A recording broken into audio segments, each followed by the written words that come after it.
어느 장소에서든지 흔히 볼 수 있는 음료 자판기. 이 음료 자판기 시대를 쉽게 열 수 있었던 것은 바로 종이컵의 발명이 있었기 때문인데요. 음료 자판기 시대를 꽃피운 최초의 종이컵 발명가는 누구일까요?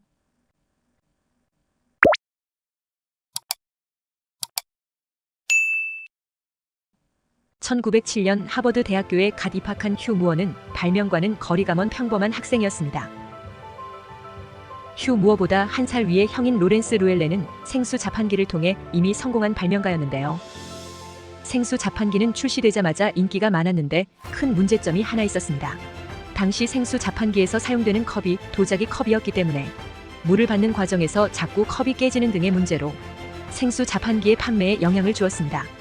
이 문제로 고민하는 형을 도와주기 위해 무어는 고민 끝에 깨지지 않는 컵을 만들어 보기로 결심합니다. 그는 깨지지 않고 가벼운 소재로 종이를 선택했는데요. 종이는 비용도 저렴하기 때문에 경제적으로도 유리할 것 같았기 때문입니다.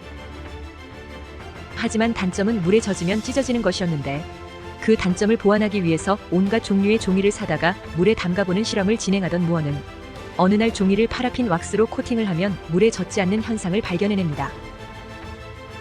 그 길로 무어는 왁스로 코팅한 종이를 소재로 한 컵을 만들어 특허를 얻었습니다. 무어가 만든 종이컵으로 형은 생수 자판기의 컵을 모두 종이컵으로 바꾸고 기울어가던 사업을 다시 일으켜 세우려 했습니다.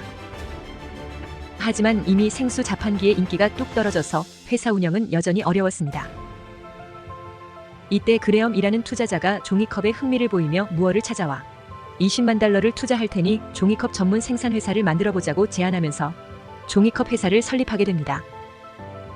종이컵 때문에 대학을 그만두고 사업에 뛰어든 무어에게 또 다른 행운이 뒤따르는데요. 민간 연구소에 근무하는 사무엘 크럼빈 박사가 그의 종이컵을 위대한 발명이라며 인간을 바이러스에서 구하는 길은 오직 일회용 컵을 사용하는 것뿐이라는 보고서를 발간했습니다. 그 덕에 특별한 광고 없이도 종이컵은 기하급수적으로 매출이 늘기 시작했고 오늘날 전 세계에서 널리 사용되는 필수품으로 자리잡게 되었습니다. 또 종이컵 보급을 확산시킨 건 제1차 세계대전 이후 유행한 스페인 독감. 이 무렵 초기부터 사용해오던 헬스컵이란 이름을 딕시컵으로 바꿨는데요. 딕시컵으로 개명한 이후에는 위생의 시대, 딕시컵의 시대라는 슬로건으로 위생을 전면에 내세우며 대대적인 광고 활동을 시작합니다. 다만 딕시컵의 경우 전염병 영향은 그리 크지 않아 1923년 이후 아이스크림을 자동으로 컵에 담는 기계가 개발되면서 아이스크림 2종을 넣어도 무너지지 않는 컵을 만들어서 단번에 또다시 인기를 끌게 됩니다.